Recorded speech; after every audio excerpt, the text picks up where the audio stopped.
12वां अध्याय।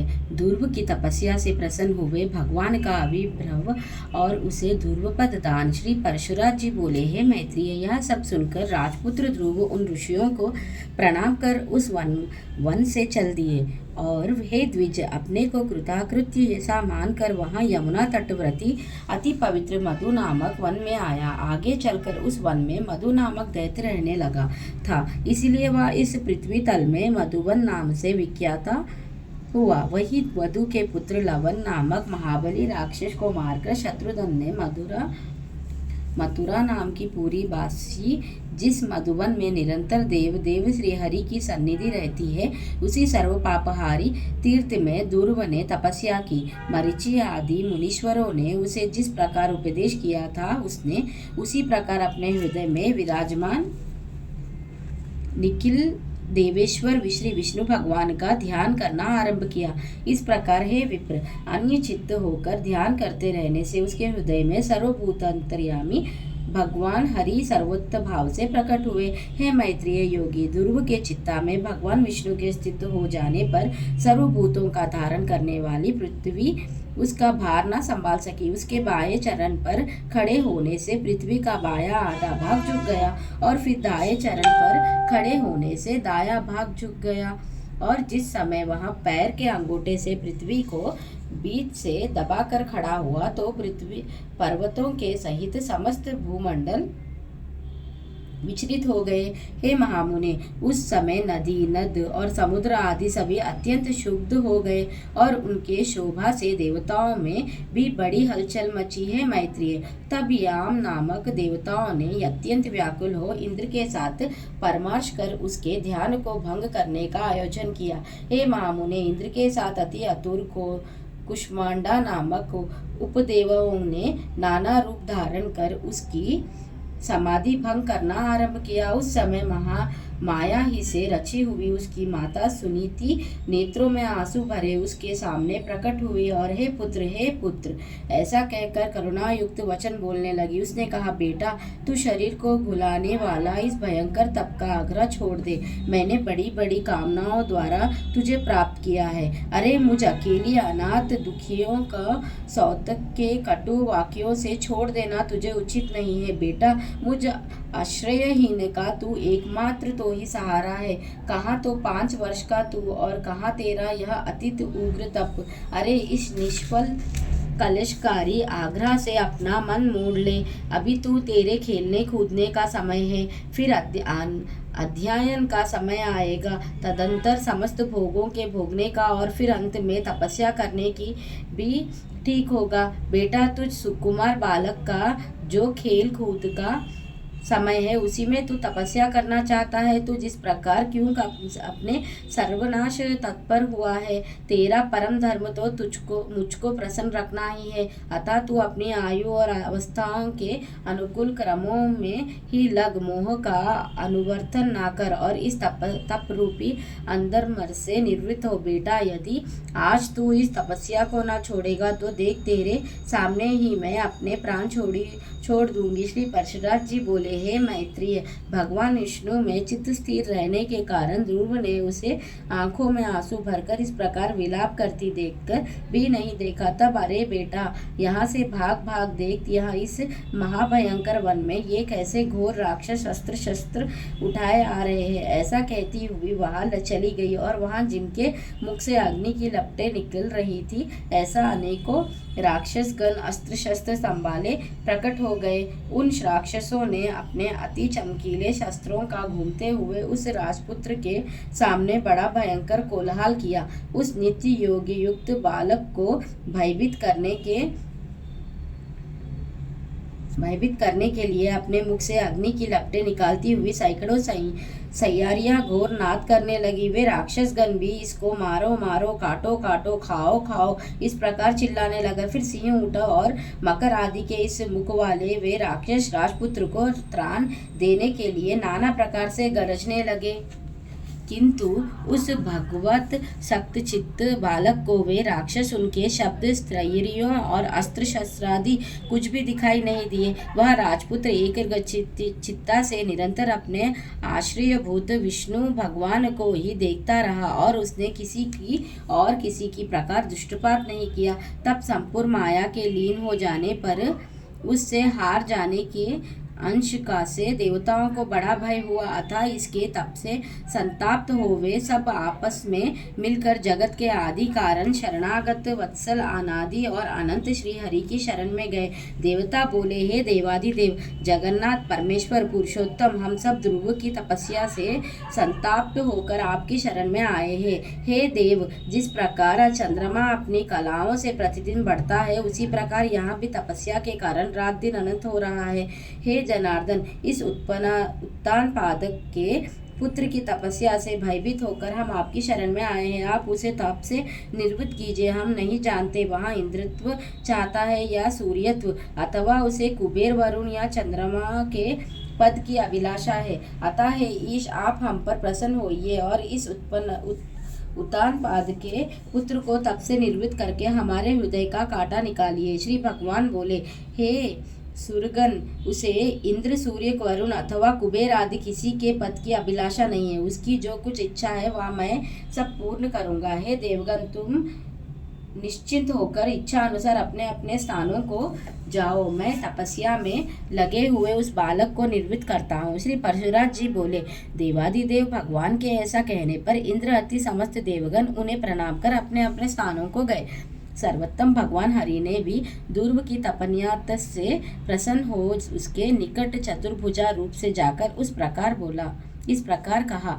श्री भगवान बोले, हे उत्तान पाद के पुत्र दुर्वा, तेरा कल्याण हो। मैं तेरी तपस्या से प्रसन्न होकर तुझे वर देने के लिए प्रकट हुआ हूँ। हे सुरवत, तू वर मांग। तूने संपूर्ण ब्रह्म विषयों से उपरत होकर अपने चित्त को मुझ में ही लगा दिया है, अतः मैं तुझसे अति संतुष्ट हूँ। अब तू अपनी इच्छा अनुसार श्रेष्ठ वर मांग। श्री परशुराम जी बोले, देवादिदेव भगवान के ऐसे वचन सुनकर बालक ध्रुव ने आंखें खोली और अपनी ध्यान अवस्था में देखे हुए भगवान हरि को साक्षात अपने सम्मुख खड़े देखा। श्री अच्युत को श्री किरीट तथा शंख चक्र गदा षडांग धनुष और खड्ग धारण किए देख उसने पृथ्वी पर सिर रखकर प्रणाम किया और साहस रोमचित तथा परम भयभीत होकर उसने देवादिदेव की स्तुति करने की इच्छा की। किंतु इनकी स्तुति के लिए मैं क्या कहूँ?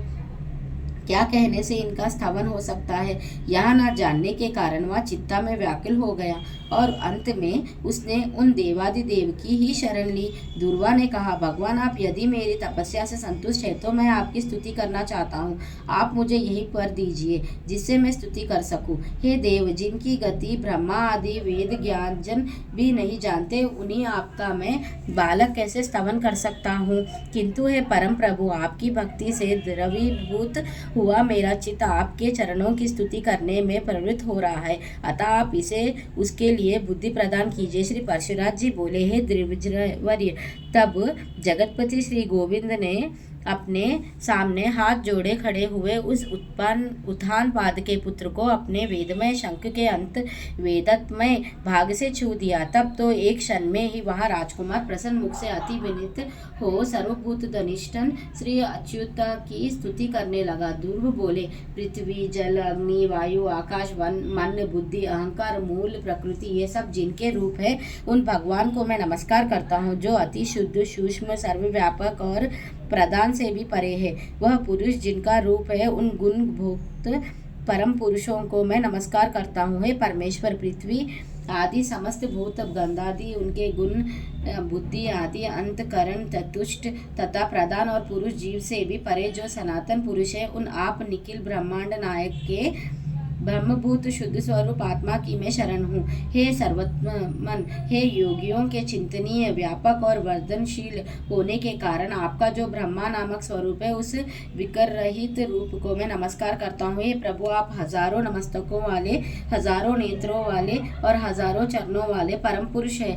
आप सर्वत्र व्याप्त है और पृथ्वी आदि अवर्णकों के सहित संपूर्ण ब्रह्मांडों की व्याप्त कर 10 गुण प्रमाण से स्थित है। हे पुरुषोत्तम, भूत और भविष्यत जो कुछ पदार्थ है वे सब आप ही है तथा विराट, सम्राट और आदि पुरुष आदि भी सब आप ही से उत्पन्न हुए। वे ही आप इस पृथ्वी के नीचे, ऊपर और इधर उधर सब और बड़े हुए हैं। यह संपूर्ण जगत आप ही से उत्पन्न हुआ है तथा आप ही से भूत और भविष्यता हुए हैं। यह संपूर्ण जगत आपके स्वरूप भूत ब्रह्मांड के अंतर्गत है।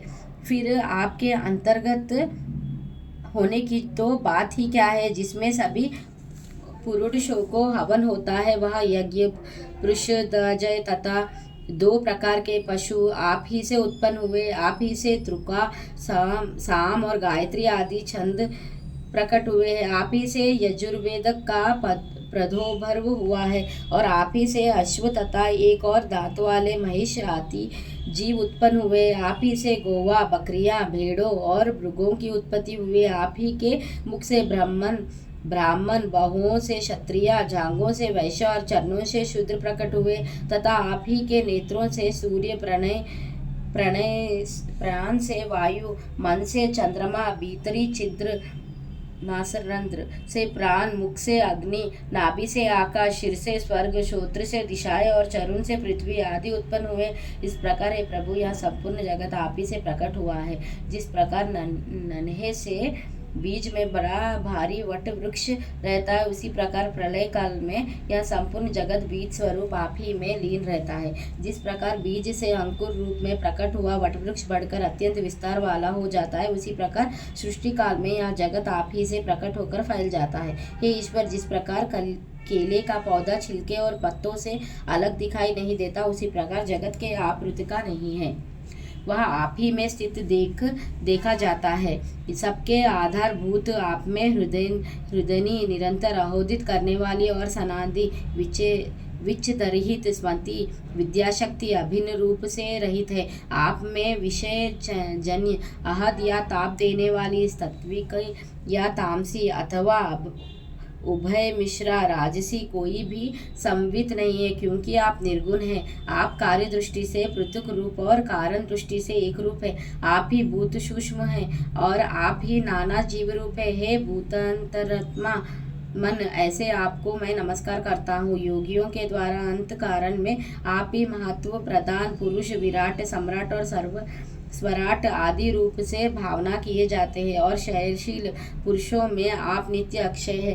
आकाश आदि सर्वभूतों में सार अर्थात उनके गुण रूप आप ही है। समस्त रूपों को धारण करने वाले होने से सब कुछ आप ही है, सब कुछ आप ही से हुआ है, अतएव सबके द्वारा आप ही हो रहे हैं, इसीलिए आप सर्वात्मा को नमस्कार है। हे सर्वेश्वर, आप सर्वात्मक है क्योंकि संपूर्ण भूतों में व्याप्त है, अतः मैं आपसे क्या कहूँ। आप स्वयं ही सब हृदय स्थित बातों को जानते हैं। हे सर्वात्मन, हे सर्वभूतेश्वर, हे सब भूतों के आदि स्थान, आप सर्वभूत रूप से सभी प्राणियों के मनोरथों को जानते हैं।